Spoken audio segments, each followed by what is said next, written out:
आज का पहला क्वेश्चन, इनमें से कौन मनोवैज्ञानिक भाषा विकास से संबंध है? पेवलोव, चॉम्स्की, बिने या मास्लो? और इसका सही उत्तर है चॉम्स्की। चॉम्स्की 20वीं सदी के महान भाषा वैज्ञानिक थे। इनका जन्म 7 दिसंबर 1928 को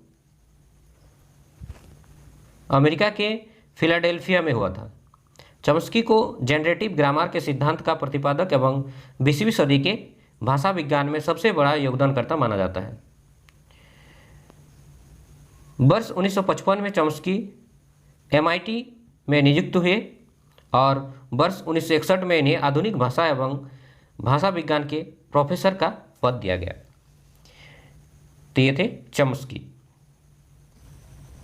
अगला क्वेश्चन है, चॉम्स्की के अनुसार भाषा अर्जित करने की एक अंतर्जात क्षमता जो मानव को जैविक वंशागति के फलस्वरूप प्राप्त हमारी अद्वितीय क्षमता है, उसको क्या कहते हैं?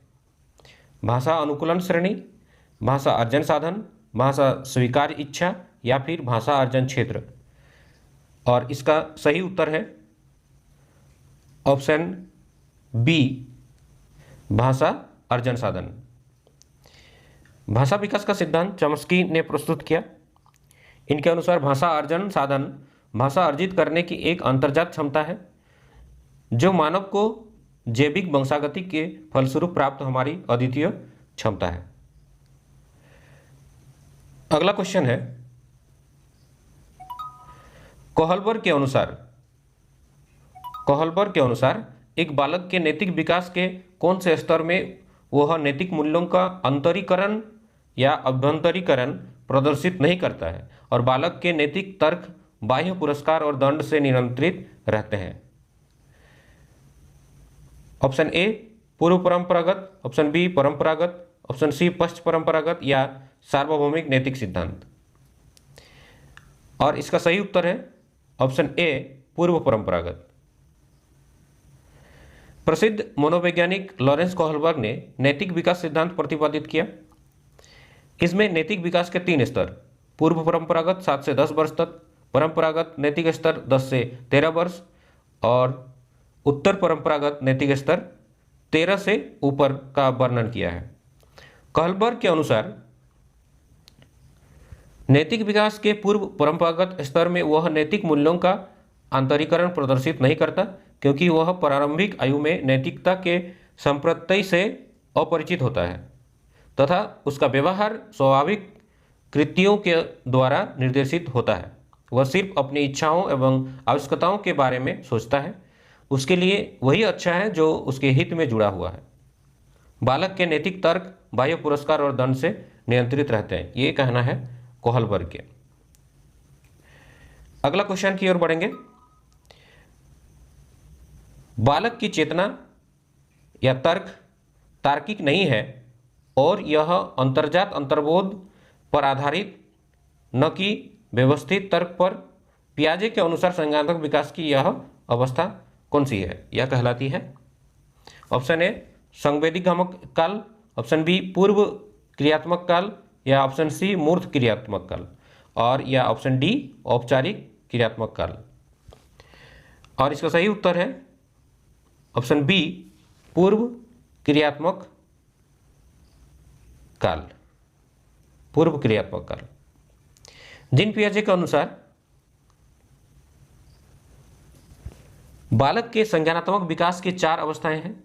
संवेदी की प्रेरक अवस्था जन्म से 2 वर्ष, पूर्व संक्रियात्मक अवस्था 2 से 7 वर्ष, मूर्त संक्रियात्मक अवस्था 7 से 11 वर्ष, औपचारिक संक्रियात्मक अवस्था 11 वर्ष से ऊपर। पियाजे के अनुसार पूर्व संक्रियात्मक अवस्था में बालक की विवेचना तार्किक नहीं होती है, यह अंतर्ज्ञान पर आधारित होती है न कि व्यवस्थित तर्क पर। इस अवस्था में बालक नई सूचनाओं और अनुभवों का संग्रह करता है तथा उसमें वस्तु स्थायित्व के गुणों का विकास होता है, यह कहना था जीन पियाजे का।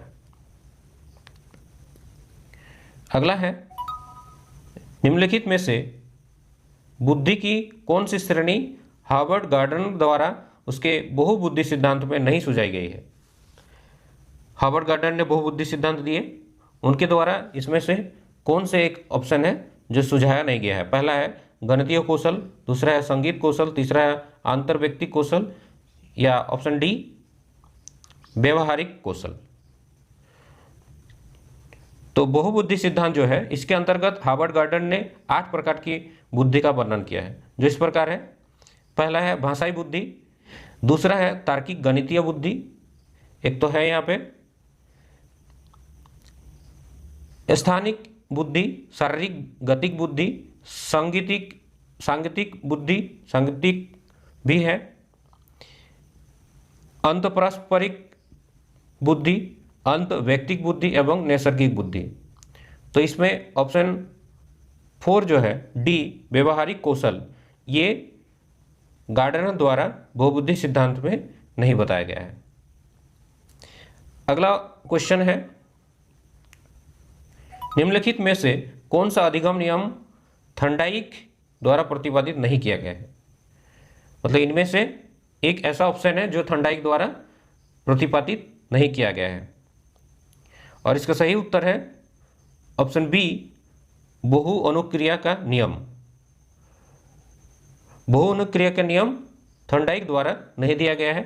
उसके अलावा तत्परता का नियम, अभ्यास का नियम, प्रभाव का नियम, ये तीनों थॉर्नडाइक द्वारा प्रतिपादित किया गया है। थॉर्नडाइक के बारे में थोड़ा अगर बात करें हम लोग, थॉर्नडाइक ने 20वीं सदी से पूर्व में अधिगम से संबंधित मूल 3 नियमों का प्रतिपादन किया। ये नियम शिक्षा के सभी प्रकारों में सार्वभौमिक रूप से स्वीकार किए जाते हैं। ये 3 नियम है। पहला है तत्परता के नियम। तत्परता का नियम जो है, इससे तात्पर्य है कि सीखने या सीखने के लिए तैयार या सक्षम होने से पहले सीखने वाले की बुनियादी को पूरा करना चाहिए। यह है तत्परता का नियम। और दूसरा है प्रभाव का नियम। दूसरा क्या है उसका? प्रभाव का नियम। इससे तात्पर्य है कि अधिगमकर्ता की भावात्मक प्रतिक्रिया शामिल होनी चाहिए। यह प्रभाव का नियम। और तीसरा है अभ्यास का नियम। अभ्यास का नियम से तात्पर्य है कि अभ्यास से जुड़ाव मजबूत होते हैं और अभ्यास नहीं होने पर कमजोर हो जाता है। अतः सीखने व समझने के लिए सीखने वाले को अभ्यास करने की आवश्यकता होती है। ठीक है, चलिए बढ़ते हैं अगला क्वेश्चन की ओर। अगला क्वेश्चन है, गेने द्वारा प्रस्तावित अधिगम का पदानुक्रमिक उच्चतम स्तर कौन सा है?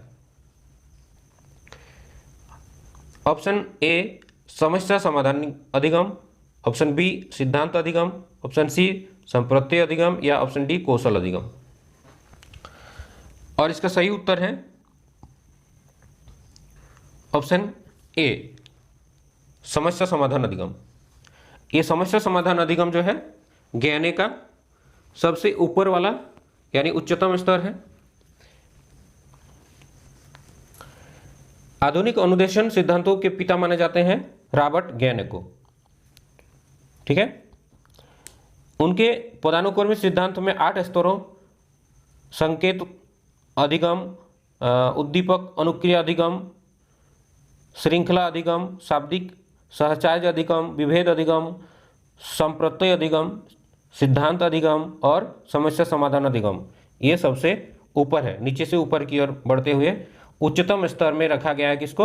समस्या समाधान अधिगम को। अगला क्वेश्चन है, वाइगोस्की के अनुसार वह कार्य या कृत्य जो बालक के स्वयं के लिए अत्यधिक कठिन है परंतु किसी प्रौढ़ या अधिक कुशल साथी की सहायता से करना संभव हो उसे क्या कहते हैं? ऑप्शन ए निर्देशित सहभागिता, ऑप्शन बी स्कैफोल्डिंग, पाड़ या ढांचा या मचान, आसन्न विकास क्षेत्र, या फिर अंतव्यक्तिनिष्ठता। और इसका सही उत्तर है आसन्न विकास क्षेत्र। वाइगोस्की ने सामाजिक सांस्कृतिक सिद्धांत का प्रतिपादन किया। इस सिद्धांत के अनुसार बालक का संज्ञानात्मक विकास एक अंतर्व्यक्तिक सामाजिक परिस्थितियों में संपन्न होता है तथा वह कार्य जो बालक के स्वयं के लिए अत्यधिक कठिन है परंतु किसी प्रौढ़ और अधिक कुशल साथी की सहायता से करना संभव हो वह आसन्न विकास क्षेत्र कहलाता है, ये वाइगोस्की के अनुसार। ठीक है, अगला क्वेश्चन की ओर बढ़ते हैं और ये क्वेश्चन है, अभिप्रेरणा का प्रत्याशा सिद्धांत किसके द्वारा दिया गया? अभिप्रेरणा का प्रत्याशा का सिद्धांत, ऑप्शन है Victor Vroom, option B Maslow, option C Skinner या फिर ऑप्शन डी हर्ज़बर्ग। और इसका सही उत्तर है ऑप्शन ए विक्टर ब्रूम।